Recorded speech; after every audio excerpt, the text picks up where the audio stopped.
What's up guys, welcome to Supercars of London and day one of our epic road trip. I have arrived down at the Channel Tunnel. I am not the first one here, however. There are a few people here with a surprise that I was not expecting. Mr. JWW has come down in his Porsche GT3 and it's not silver. It's not silver, man. It is a frozen satin blue and it looks incredible. We've got black badges at the back and Seb Delaney is also here with his racing helmet. You bought your skid lid as well. So Yeah. Hey, I brought my helmet just in case, you never know. Are you excited? I'm so excited. I'm tired, but very excited. 4 AM. We went to sleep at 1. Oh my god. Look at the carpets. Seb, you've got a house in there now. You can welcome people in. Where's the welcome mat? Yeah, right. Wipe your feet when you get it. So that's Seb's boot, and check out mine. Completely different to the Lamborghini and also the R8, but look. I've got a full-blown suitcase. I've also got a drone here, which we're gonna get up in Monaco. And I've got my luggage and Sam's head cams, Ulfi cameras that I used yesterday for the McDonald's roulette, which the audio didn't really work. And I'll tell you why. It's because I put the exterior mount over the camera, which blocked the microphone. So apologies for that.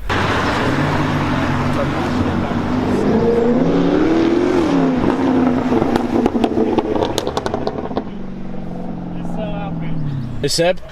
I'm just jealous. You're jealous? You got working aircon, working stereo system. Oh yeah, say what happened to your stereo system in your Lotus. So I've only got one working speaker out of like 6, so I can't hear anything.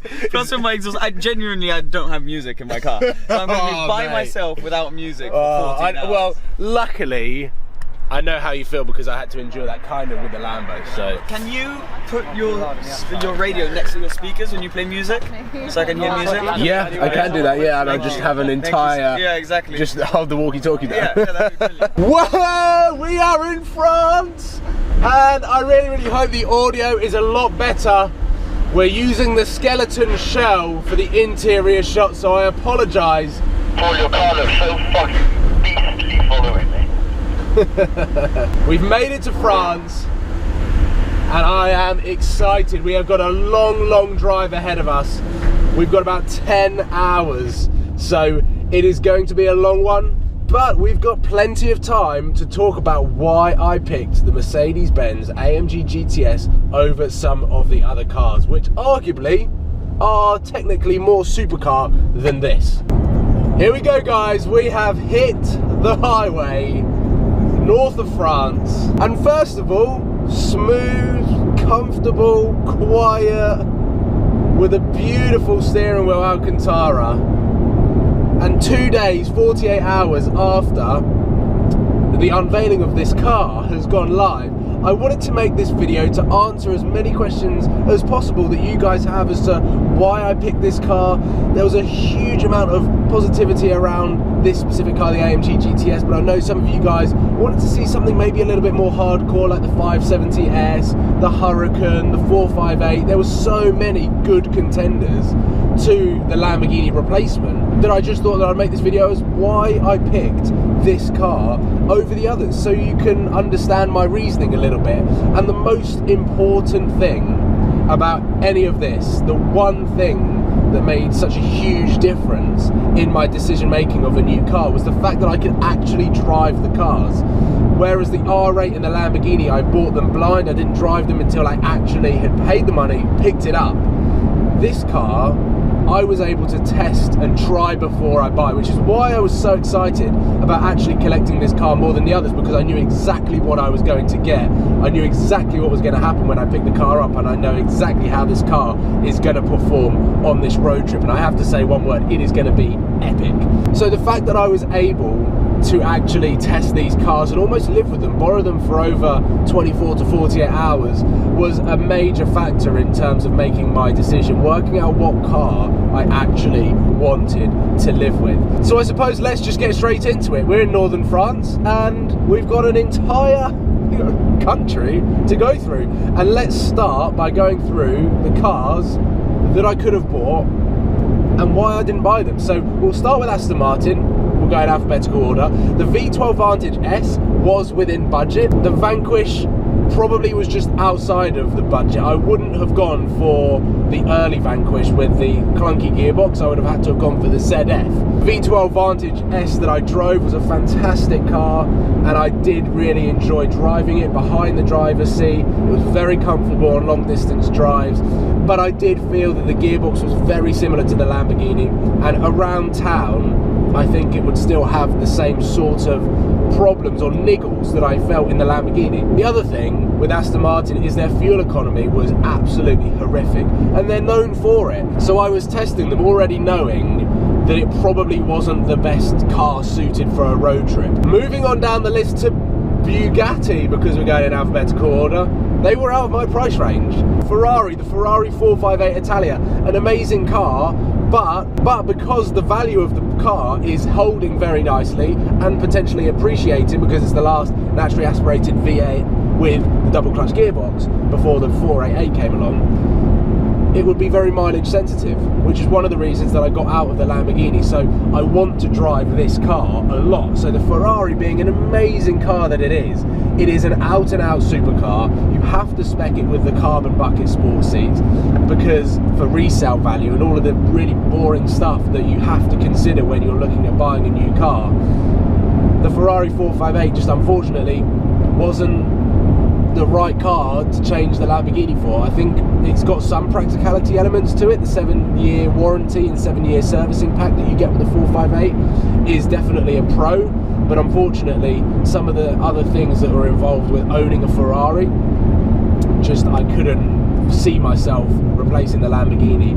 with the Ferrari 458. Let's move on to Lamborghini and the Lamborghini Huracan, the rear wheel drive, the Spider and the 610-4. Now all of these cars are arguably some of the best supercars out there. They are flawless. Lamborghini, unfortunately, just out of my price range. They are too expensive, and it's as simple as that. They are amazing cars, I do love them, but they are out of my price range. Let's skip back to Audi, because Audi I can kind of fit in with the Lamborghini Huracan, but I didn't pick that car for very different reasons. That car is flawless. It is one of the best supercar packages that you could possibly get. However, I did want rear-wheel drive.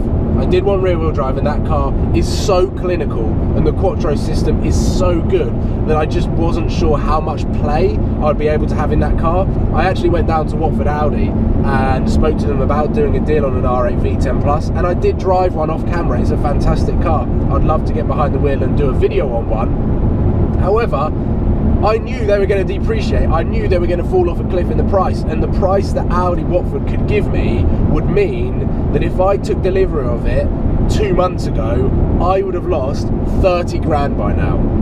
And anyone with common sense knows that that is a bad move. And so here we go. Let's move on to McLaren, because arguably the most popular car alongside the AMG GTS that you guys wanted to see as the replacement to the Lambo. What McLaren are doing at the moment is they are building a brand as quickly as possible, which is why they are building so many cars so quickly. The 570 GT is also coming out very soon, but the waiting list was way too long, and I will be intrigued to drive that car, because if it's more refined, a little bit softer than the 570S, then I think it will be a very, very good car. But the problem that I have with McLaren, again, like Aston Martin, is that they depreciate pretty quick unless you've got a McLaren P1. When I drove the 570S, this is when things get a little bit interesting, and I didn't actually document it on camera because I was filming separate videos. I think if I was daily vlogging, it would have popped up, but because I had in my head what I wanted to film with the 570S, I couldn't show you what happened off camera. The McLaren 570S and McLarens in general, they are developing cars in the public eye. They are continually developing cars, they are always getting software updates, and they are developing cars right in front of us, which is an amazing experience. But the McLaren versus Mercedes have just got massive budgets. The cars are so well built. This car I knew was going to be incredibly reliable, and just as much, if not, and I would say, having driven this car and the 570S, this is more fun to drive, more comfy to drive, and an all-round better car. And I know the 570 has won in categories and reviews over the AMG GTS, the R8 V10 Plus, and technically a lot of people class the McLaren 570S as a super sports car because it's 140 grand, but if you want one, it's going to be 180 grand once you put options on it, which is just, it's 650S 488 money. So it is definitely a supercar, but McLaren have been very clever with the way that they market that car. Like I was saying, off camera, the car, going back to the developing side of it, I was locked out of gear quite a few times. The start-stop was very, very fluctuant, and maybe I did have a bad example. It was a demonstrator that maybe hadn't had all of the software updates. It had a very annoying rattle here, and there was just some real teething problems that I could see coming through the car that I just wasn't prepared to experience on ownership. Even though it looks fantastic, sounds fantastic, has got incredible doors, it just could not be the replacement, which is how I landed on the AMG GTS.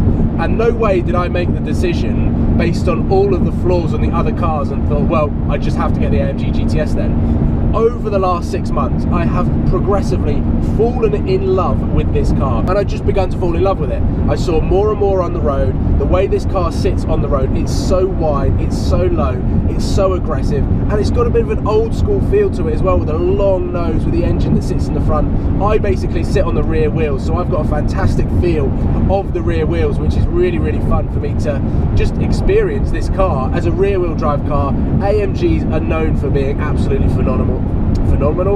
Phenomenal. They sound incredible. There are so many pros to absolutely zero cons that I have been able to find in this car. I've got 2 cup holders, a bottle of water, and a can of Monster, which I'm going to drink on this journey. And fundamentally, this was my favourite car out of all of the contenders. After driving them, this was the car that I wanted to buy. That is why this is the replacement to the Lamborghini. And again, I will say that even if you think that this might not be a supercar at the moment, wait till I'm finished with what I'm going to do to this car. Make sure that you're tuning in tomorrow. Please give it a thumbs up if you haven't already, and click subscribe as well, because this week, next week, and throughout the duration of this insane road trip, there's going to be some amazing content, awesome supercars, and hopefully some epic adventures. So thank you for watching, guys, and I will see you soon. Cheers!